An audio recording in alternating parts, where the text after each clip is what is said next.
ایک ریاست کے بادشاہ نے یہ اعلان کروایا کہ کل صبح جب میرے محل کا مرکزی دروازہ کھولا جائے گا تب جس شخص نے بھی محل میں جس چیز کو ہاتھ لگایا وہ چیز اس کی ہو جائے گی۔ اس اعلان کو سن کر سب لوگ آپس میں بات چیت کرنے لگے کہ میں تو سب قیمتی چیز کو ہاتھ لگاؤں گا۔ کچھ لوگ کہنے لگے میں تو سونے کو ہاتھ لگاؤں گا، کچھ لوگ چاندی تو کچھ لوگ قیمتی زیورات کو، کچھ لوگ گھوڑوں کو تو کچھ لوگ ہاتھی دودھ دینے والی گائے کو ہاتھ لگانے کی بات کر رہے تھے۔ صبح محل کا مرکزی دروازہ کھلا اور سب لوگ اپنی اپنی من پسند چیزوں کے لیے دوڑ پڑے۔ ہر ایک کو اس بات کی جلدی تھی کہ پہلے وہ اپنی من پسند چیز کو ہاتھ لگائے تاکہ وہ چیز ہمیشہ کے لیے اس کی ہو جائے۔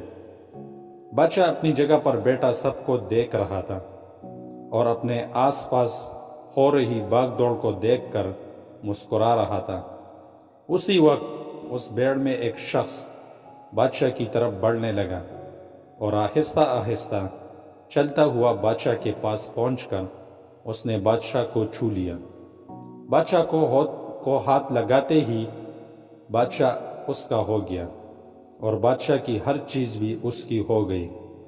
جس طرح بادشاہ نے ان لوگوں کو کچھ پانے کا موقع دیا اور ان لوگوں نے چھوٹی موٹی چیزوں کو پانے کی غلطیاں کی، ٹھیک اسی طرح ساری دنیا کا مالک بھی ہم سب کو ہر روز موقع دیتا ہے، لیکن افسوس ہم عقل کے اندھے لوگ بھی ہر روز غلطیاں کرتے ہیں۔ ہم اللہ کو حاصل کرنے کی بجائے اللہ کی بنائی ہوئی دنیا کی چیزوں کی آرزو کرتے ہیں، لیکن کبھی بھی ہم لوگ اس بات پر غور نہیں کرتے کہ کیوں نہ دنیا کے بنانے والے مالک کو پا لیا جائے۔ اگر مالک ہمارا ہو گیا تو اس کی بنائی ہوئی ہر چیز بھی ہماری ہو جائے گی۔ دوستو، اللہ سے دعا ہے کہ ہمیں ہدایت کے راستے پر چلنے والا بنائے، آمین۔